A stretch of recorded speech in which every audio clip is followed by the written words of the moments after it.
Good afternoon, everyone. Happy Wednesday.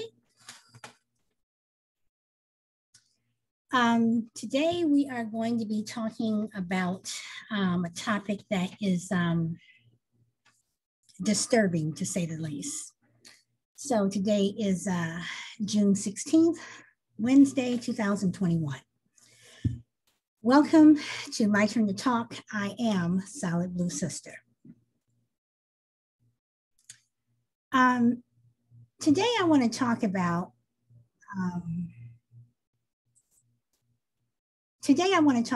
a topic that is extremely disturbing, to say the least. And it's something that I learned about probably about 7 years ago. And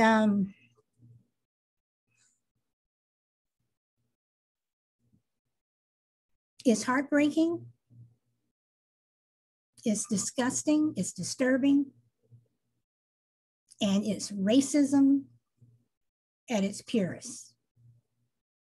And that is human zoos. Now, human zoos started around the end of the 19th century. You know, when I say in last 30 years or so, they actually started around 1870 in places like Belgium, Germany, in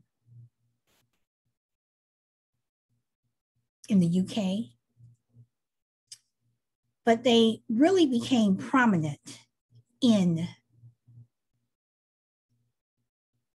the UK and America around the turn of the century, going to the 20th century. And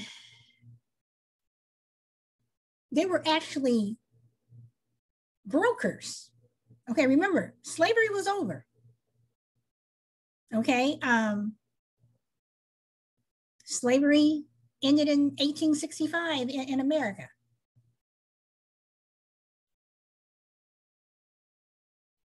So about 35, 40 years later, we have a new kind of slavery. And it was because people of African descent and Native American mainly, and Filipino, but mainly African Americans, number one, and indigenous or Native American peoples.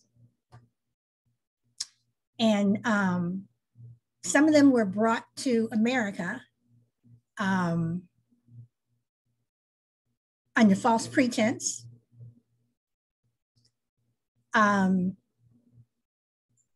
thinking that, you know, we can give you this, we can do this for you, you know, you'll have this, you'll have that. But instead, they were taken and they were put in cages, literally put in cages. And this went on well into the 1950s. The 1950s, which again, is really not that long ago.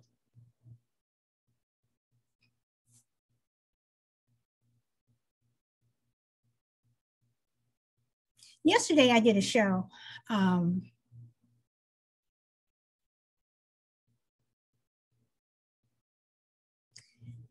And it, you know, every time I, you know, come up with a topic for a show, it's usually because of conversations I've had with friends, things I've read, articles, things I see on TV, but mainly it's from conversations I've had with friends, and even people that I don't know.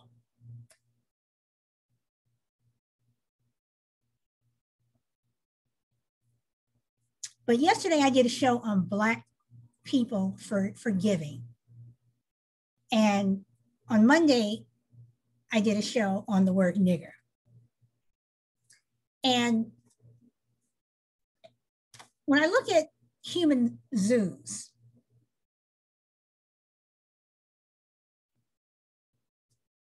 the emotion that I get, with Black people forgiving bothers me a lot.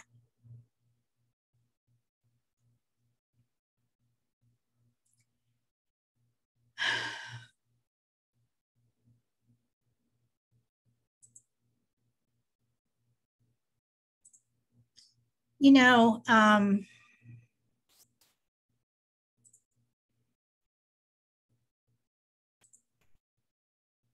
United States is full of hypocrisy. And, more and more you're hearing people speak out against wanting to teach critical race theory in schools. And the more and more, you learn about this country, the backside of it, the things that, that you go through the back door, the more I know critical race theory is critical in this country. There are so many horrible things about America that have shaped America, that has made America what it is. Now, President Biden is having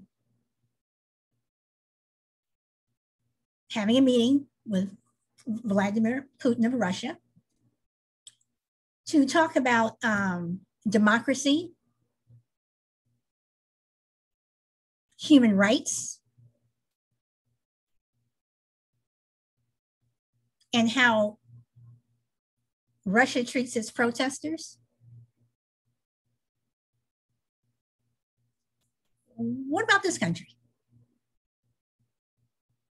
What about the human rights of people in this country?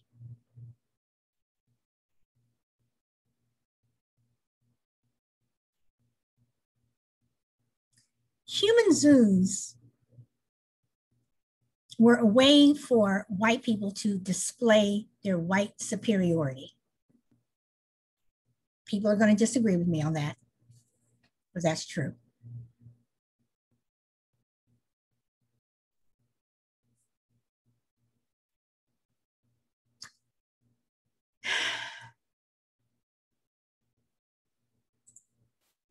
This is Ota Binga. And as you can see, he's carrying a monkey. Because once again, we have the stereotypes, okay? Black people are monkeys.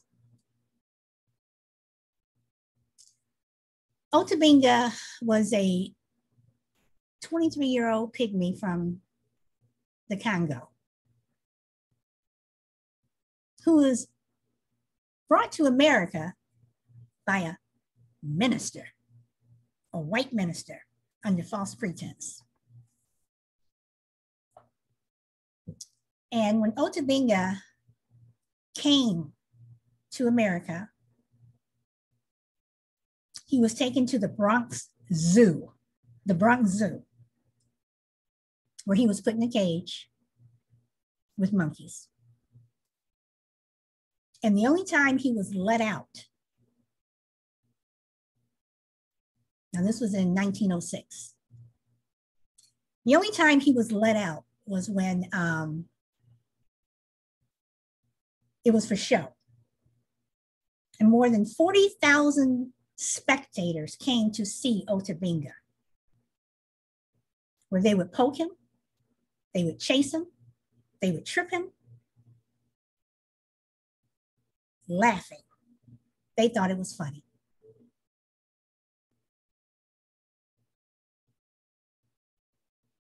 And when Ota Binga finally got away from them, I guess you can say the only solace that he had to get away from this crowd was going back into the cage. 23 years old, 1906, New York, United States of America. But hey, we're the country of democracy. You know, we're the country that tells other countries, don't do that. It's wrong. But this is part of our history.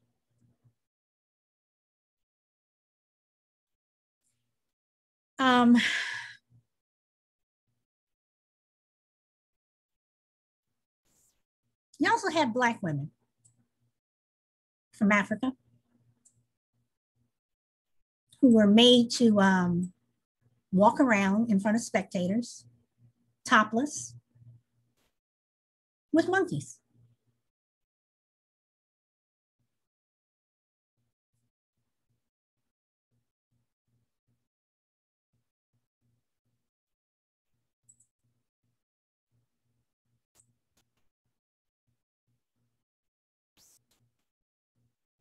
Indigenous people. At the 1904 World's Fair, 2,000 primitive peoples were on display. The purpose of the display was to demonstrate the superiority of white Americans who had evolved further. So basically it was like, see these primitive people? We're better than they are. Look at how they're dressed. Look at how they live. You always had white people telling other cultures how they're supposed to be, how they're supposed to act, how they're supposed to live, how they're supposed to dress, how they're supposed to talk, how they're supposed to worship.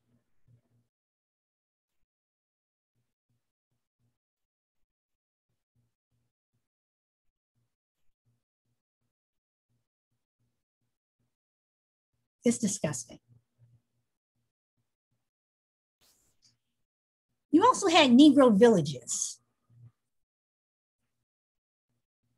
where, once again, these brokers would go to various places around the world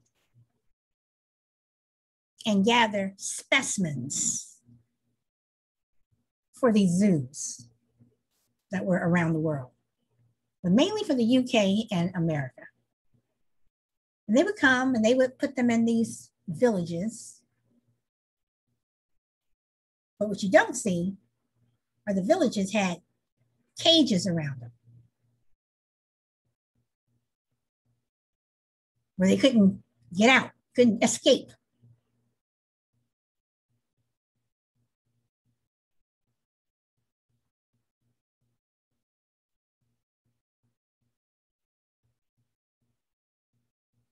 And then you had the children.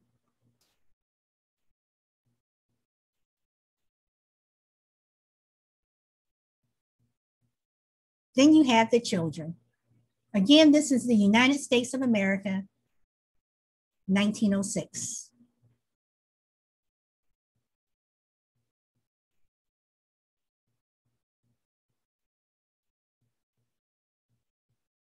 Where all these white people came to stare.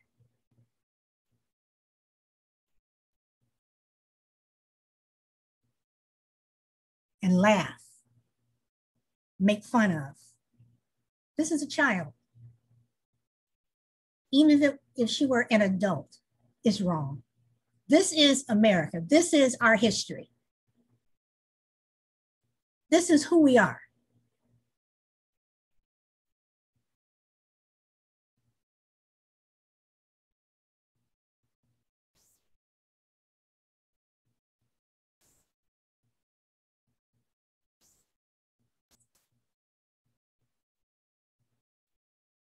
Now, at the St. Louis World's Fair,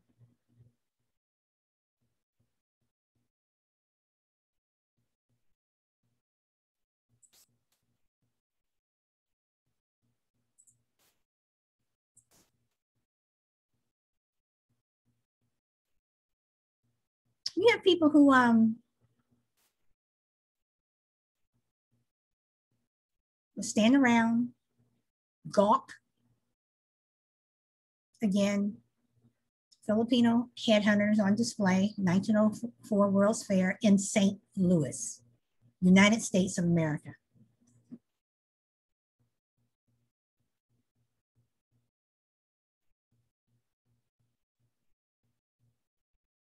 Why would you want to go to look at people in a cage? What fascinates you about that? But like slavery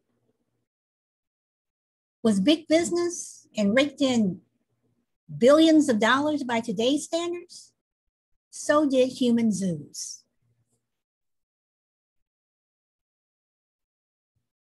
Some of these people who were on display were starved on purpose. They were purposely starved. So when they were let out, they could be fed. They could be fed by the spectators. Like you go to the zoo and you feed the lions or whatever. You feed the people, these savages. Sometimes they would be starved up to a week because they wanted to make sure they were good and hungry. So they, you know what, makes for better TV, I guess. And they would especially starve the children. So when these white folks start pulling out food, usually bananas, and they would dangle them in front of these children or these people, they were starving. And they responded like people who were starving, which white people delighted in. They were getting a show. They were getting a show.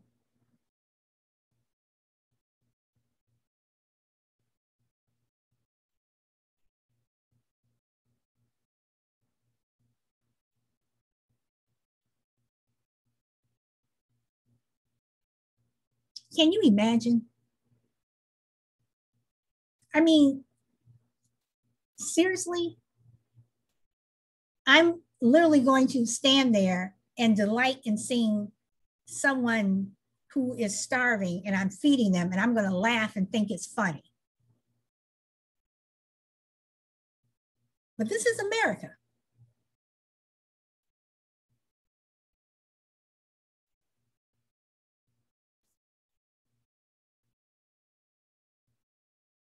You know, I like reading books about history. And I like reading books that were written by various people. You can have one subject to write about, and different people write about the same subject. And everyone will have a different opinion, just like a traffic accident. 6 people see a traffic accident, you know, they're all witnesses. You get 6 different stories.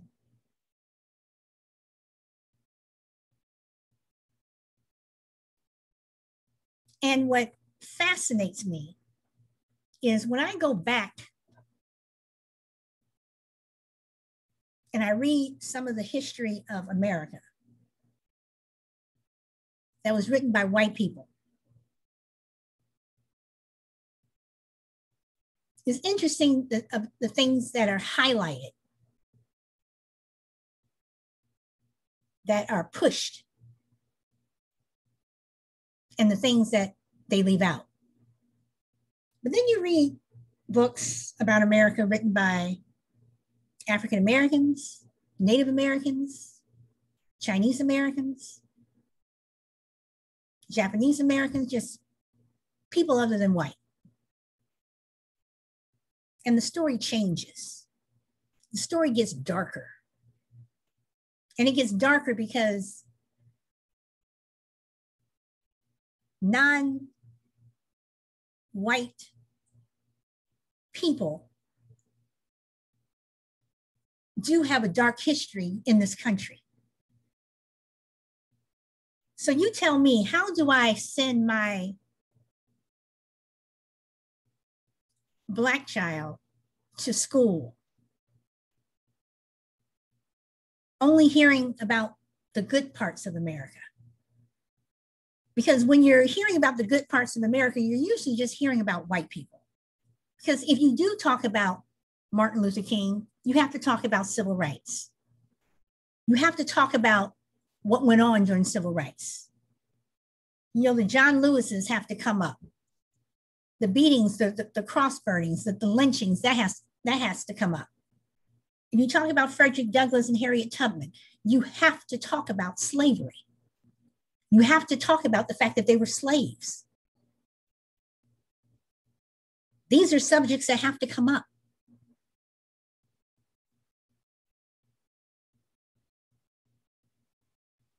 But conveniently, when you talk about Thomas Jefferson, you leave out the fact that he was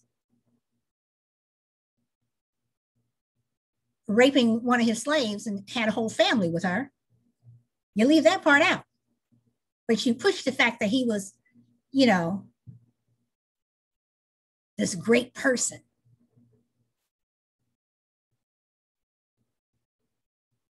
The people who wrote the Constitution of the United States were slave owners, for the most part. They were slave owners. So when you talk about the Constitution, are you going to talk about that? When you talk about the Revolutionary War, and you're so busy, yes, our forefathers came over here from Europe, you know, we had to get away from King George and what have you. Are you talking about that?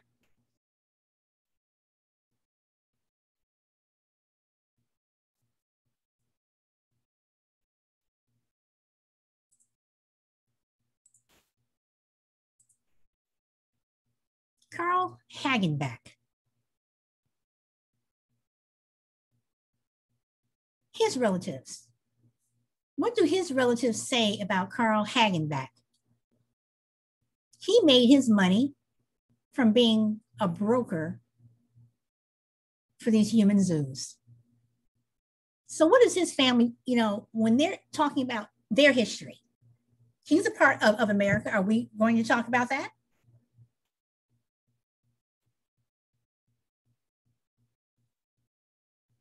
Human zoos were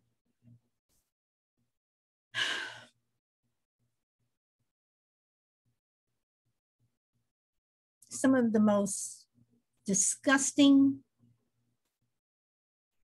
vile parts of this country. You know, when you think you've seen it all, something else pops up. When you think that it couldn't get any worse, something else pops up. Now, these zoos were popular all the way into the 1950s.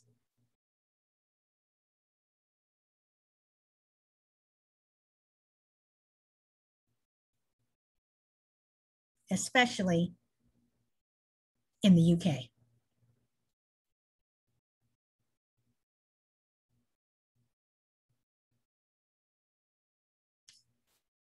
It just amazes me how this country can be so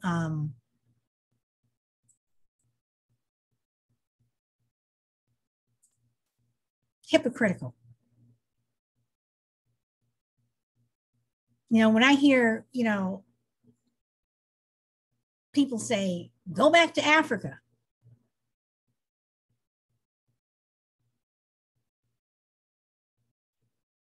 You brought us here.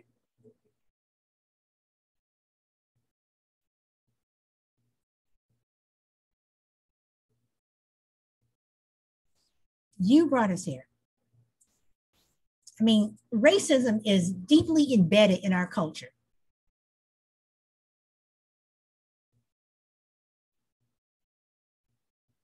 And I'm going to read something for you. Slavery of African people, ethnic cleansing of Native Americans and colonist imperialism are seeds that intertwine to create racism that still has impacts today. One example of the sad human history of racism, of colonizers seeing themselves as superior to others, is the long history of human zoos that featured Africans and conquered indigenous peoples, putting them on display in much the same way as animals. People would be kidnapped and brought to be exhibited in human zoos. It was not uncommon for these people to die quickly, even within a year of their captivity. This history is long and deep and continued into the 1950s.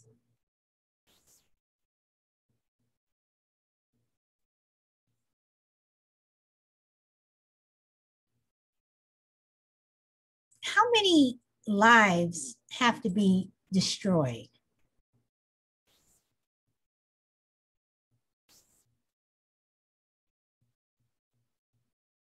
How many lives were destroyed because of this practice of human zoos? How many families were torn apart? We already know that, more than 60 million Africans, African Americans, their lives were destroyed, their families torn apart. 60 million and counting. All because a particular race of people were greedy,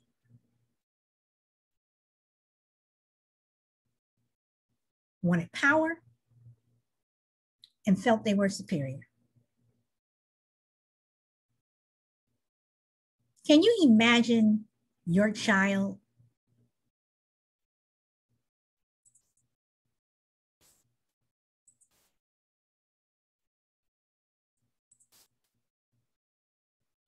being on display? I mean, she's what, about 3, 4 years old? Maybe 2? Can you imagine your child being on display like this?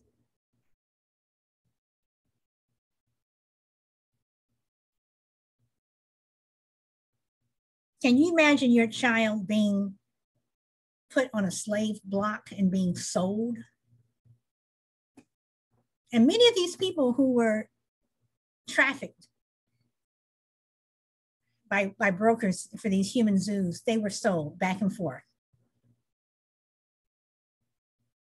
or they were rented out,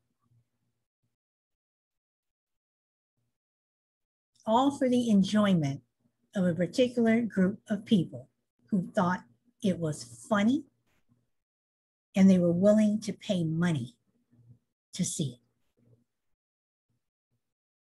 Now, with these Negro villages, another thing that they did was, this particular picture is actually a postcard. Right up here, up in the upper left corner, 5 cents postage.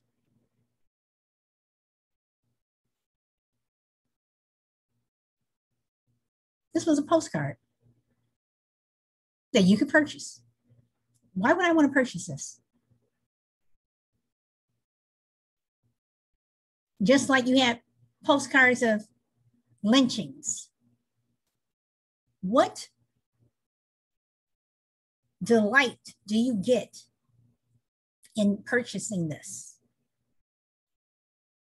And people would use them, they would mail them. Why?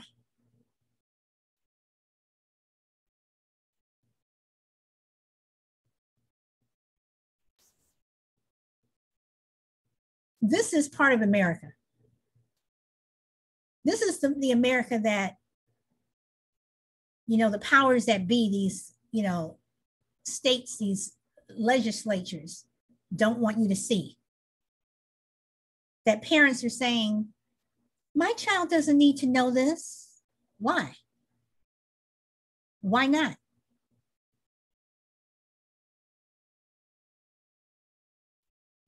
But I bet it's okay for you to teach your child that Black people are bad. They rob, they steal, they rape.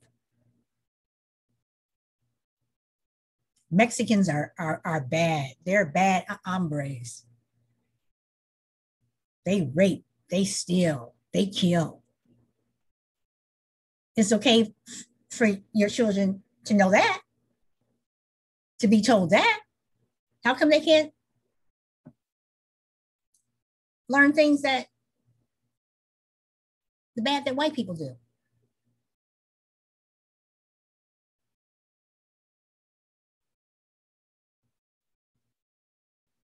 When people still talk about Rodney King, which is what, about 30 years ago? 93, 92, 93? No, I take that back. That was 91. 30 years ago. When people talk about Rodney King, one of the first things that people will say, well, he was a drug addict. He was on drugs. That's one of the first things people say about Rodney King still to this day. It doesn't matter if Rodney King was on drugs. It doesn't matter if he was a drug addict. It doesn't matter if he sold drugs or if he did not sell drugs. He did not deserve the beatdown that he got. And Rodney King is in the history books. He's part of history.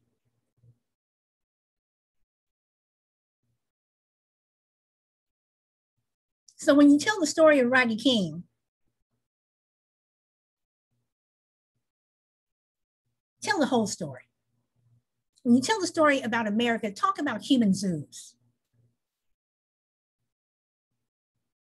Talk about how these people were literally put in cages at zoos.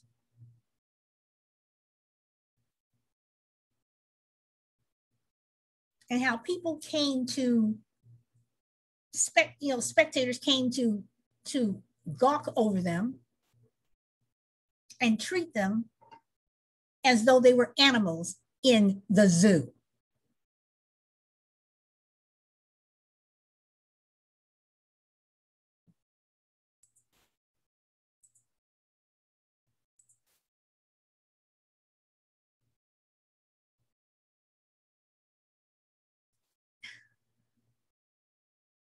But you don't want to talk about critical race theory.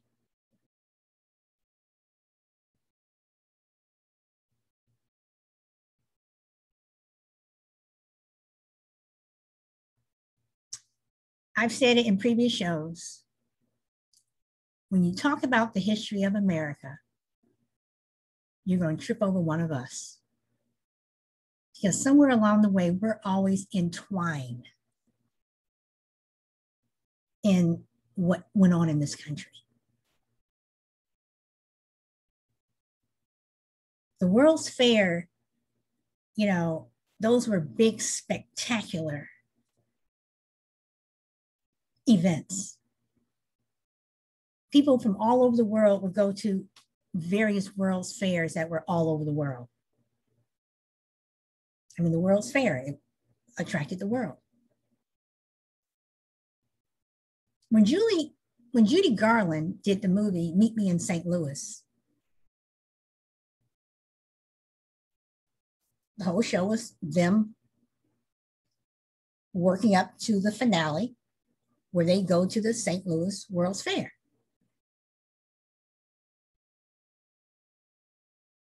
Did you think they talked about human zoos with Judy Garland?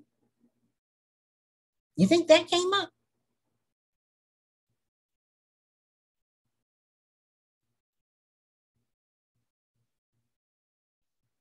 The fact that a person, let alone can go and steal someone from their homeland and make them slaves. But then, less than 5 years later, you turn them into slaves again. Human zoos started in 1870. Slavery ended in 1865. You're going to turn around, you're going to do it again. The arrogance of it.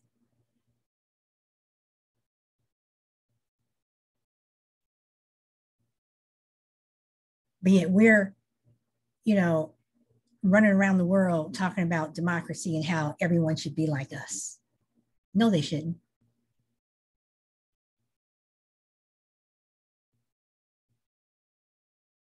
The disrespect of African Americans in this country and the disrespect of Native American people in this country is horrific. It's disgusting.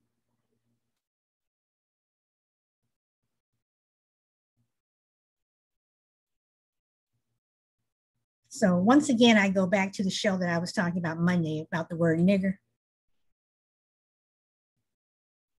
So all these people out there, and I'm talking to the Black folks who still continue to use that word, think about human zoos. Think about your people who were behind these cages, these fences, taken from their homeland, lied to, children being put on display, people starved, being called slurs and what have you. Every slur that you can think of, they were called niggers. They were. So you think about that while you're saying that it's a term of endearment to each other.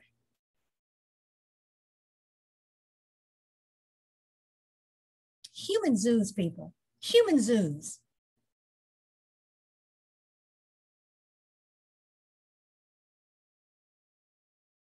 In Belgium, they were especially popular.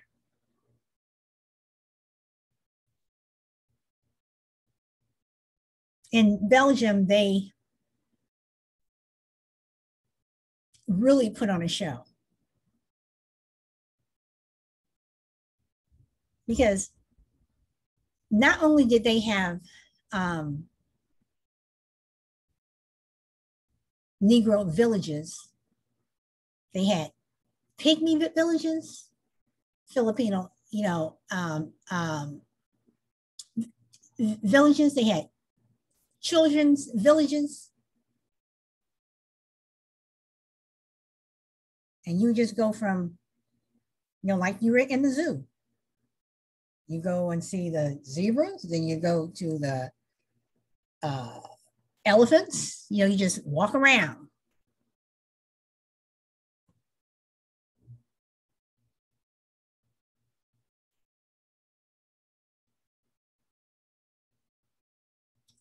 Looking at people instead of animals.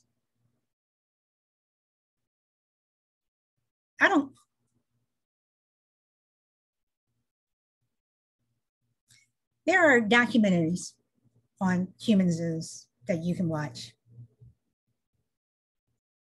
First one I watched was about 3 years ago. I had to turn it off. Like the Rodney King beating. Couldn't watch it.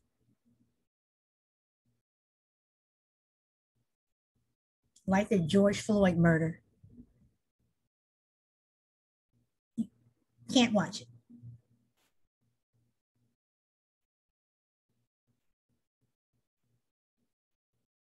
I wouldn't treat my dogs like that.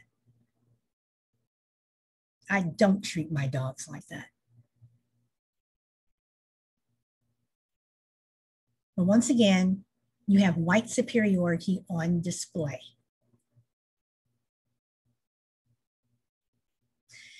You know, in 1904, the St. Louis World's Fair was one of the most popular World's Fairs. And human zoos were especially popular then. I mean, they would literally, to prepare for the World's Fair, they literally went and acquired people mainly from Africa and parts of Asia. And some of them fought back. But when you're taken from your country and you're in another country where you don't know anyone, you don't know the language, and you have someone threatening you and beating you into submission, can you imagine the amount of despair these people had?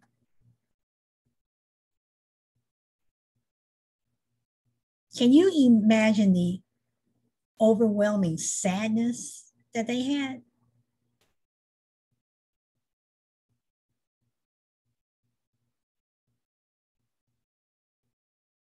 Can you imagine the fear that children had when they were taken away from their parents and put on display? Can you imagine? But then again, do we have human zoos now? Where the former guy took children from their parents and put them in cages? People may not be gawking at them, but they're in cages. Can you imagine the despair?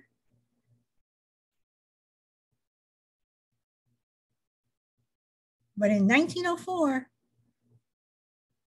for that World's Fair in St. Louis, human zoos were a big hit, and the audience wanted more. So when Otabanga arrived at the Bronx Zoo in 1906, he was one of the most popular exhibits ever. Not only in terms of human zoos, but at the Bronx Zoo. You look at the history of the Bronx Zoo, and one of the most popular exhibits was 23-year-old Otabanga, who was kept in a cage with monkeys.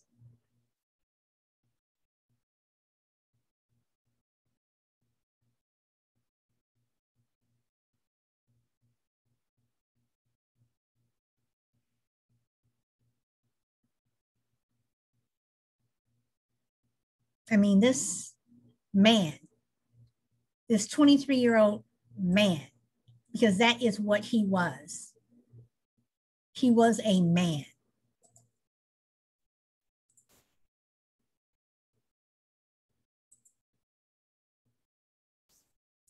He was a man.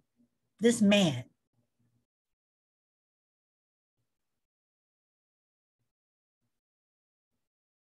was humiliated and degraded, all for the sake of ching, ching, ching, the almighty dollar first.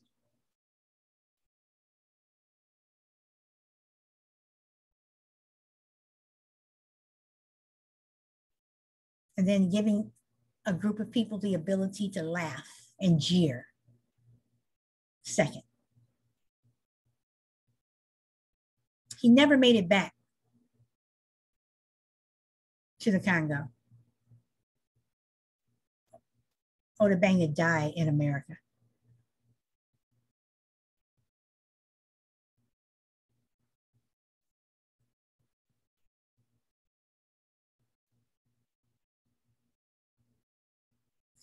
This country is full of so much hate.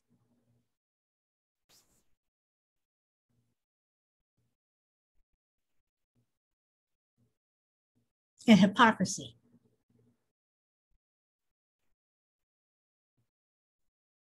that I know will never find common ground, because you will always have someone who doesn't want it. You always have a group of people who will do anything in their power to keep people divided,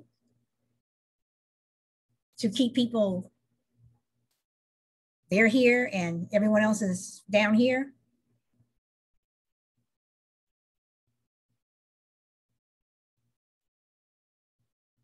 But human zoos, once again, they are a part of America. They are who we are. America is not this land where the streets are paved with gold.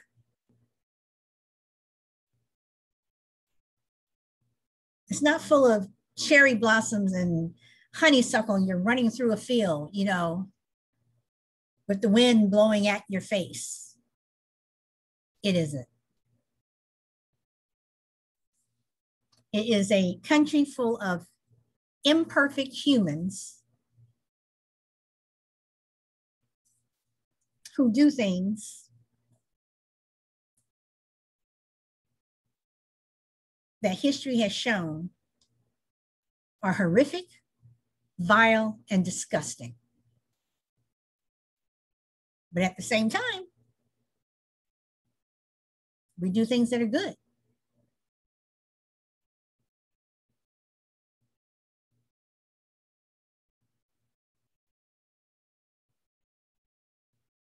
But if you're going to talk about the history of America, you have to talk about everything. And human zoos need to be in the history books. And I'm not talking just about a page here, a little paragraph there. I'm talking about chapters.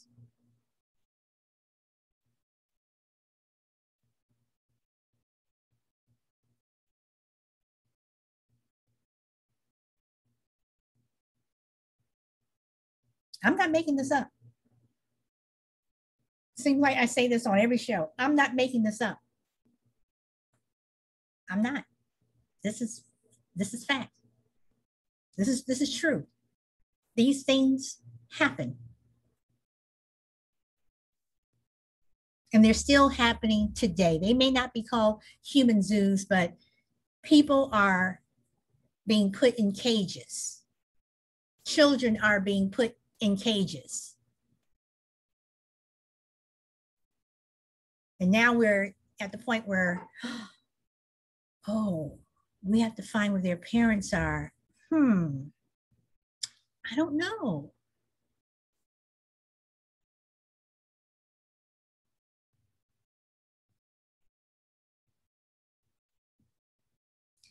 When the former guy started the child separation policy, there was a white woman that I was talking to, a friend, and she said, that would never happen to my daughter. I just looked at her and I said, you know what? You're absolutely right. It would never happen to your daughter. And she looked at me, her face got red. See, that's another one of the stupid comments, you know, that are said, you know, that I hear. Of course, it would never happen to your daughter. Your daughter would never be taken away from you and rounded up and put in a cage. Of course not. Your child would never be sold as a slave. Now, there are places on the black market where it's possible that her daughter would, but talking about child separations, slavery, no, that's not going to happen to your daughter, your blonde-haired, blue-eyed daughter. No, that's not going to happen to her. But it does happen to other people that don't look like you, that look like me.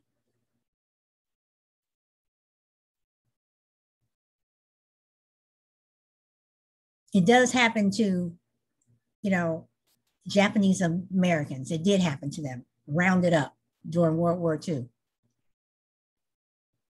put in camps. It did happen to Jewish people, rounded up, put in camps, gas, killed. It did happen to Native Americans, rounded up, put on reservations, killed.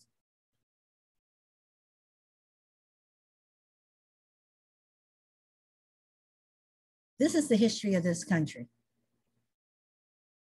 where we can take a human life and put them behind a fence or bars and charge money for people to throw food at them to watch them eat or make fun of them. This is the United States of America.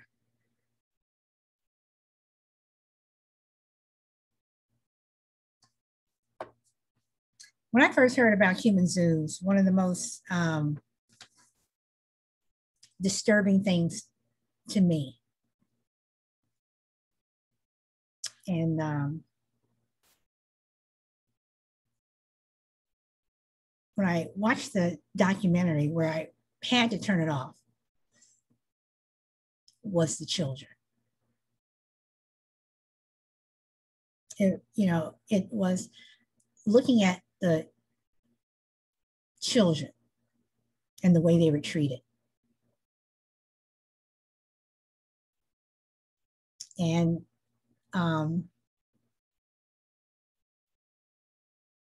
babies, just babies, toddlers.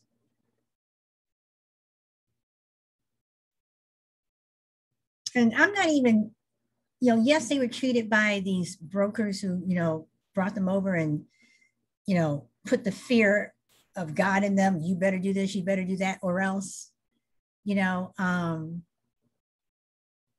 but the way they were treated by these spectators, that they were just nothing, that these children are just objects for us to goggle over, that we can gawk at, and on the way home while we stop to get an ice cream cone or whatever,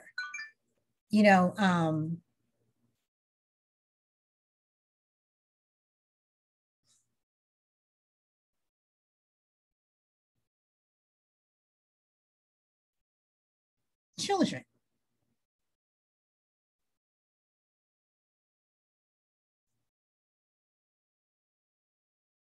There is a such thing as white privilege. And when these people were gawking at these other human beings at the zoo, at the World's Fair, in these villages, white privilege was on full display.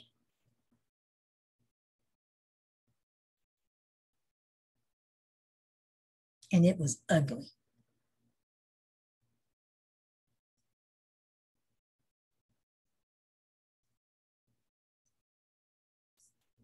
So again, I say to people who want to use certain words, look back in history. Learn your history, because there's a lot more out there. I have a lot more to talk about. There's a lot more out there that's hidden.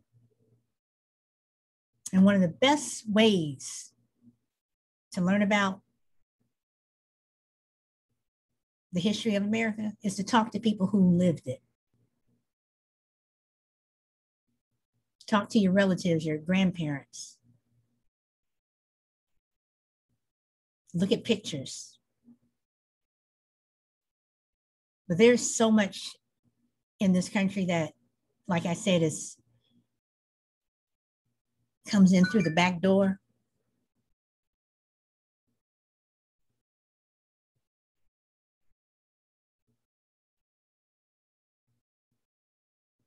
There's a lot out there. And human zoos are just the tipping point.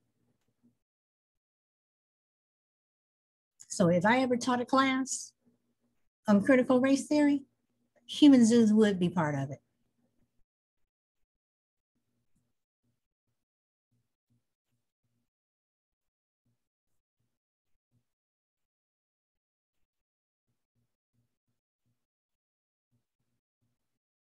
But again, my thoughts go back to the children.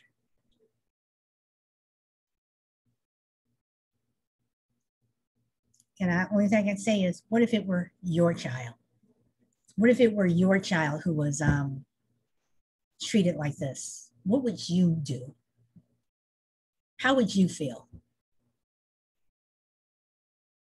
And many times the parent is there helpless, just like slavery, helpless. You know, just like concentration camps, helpless. While your child is taken away from you. Or even for you, you're on display. A woman is made to go topless holding a monkey, forced to do that. And many of these women who were in these human zoos, yes, they were raped.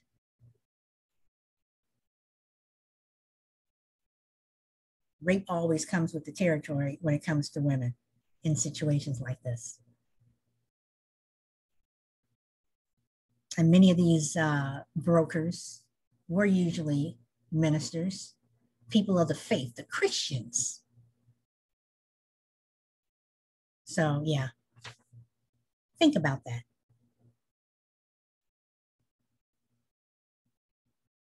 Anyway, that's all I've got for today. I urge people to do due diligence, read about human zoos, read about Otabanga, read about Carl Hagenbeck,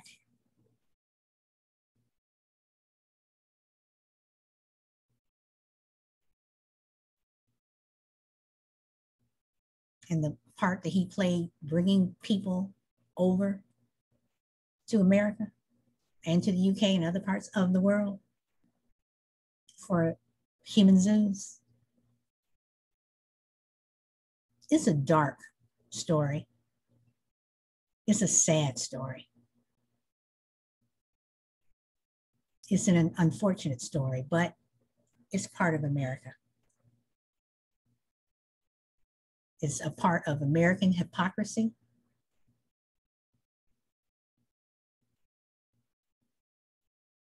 That needs to be told. So on that note, I'm Solid Blue Sister. Always speak your truth. And I'll see you next time. Bye.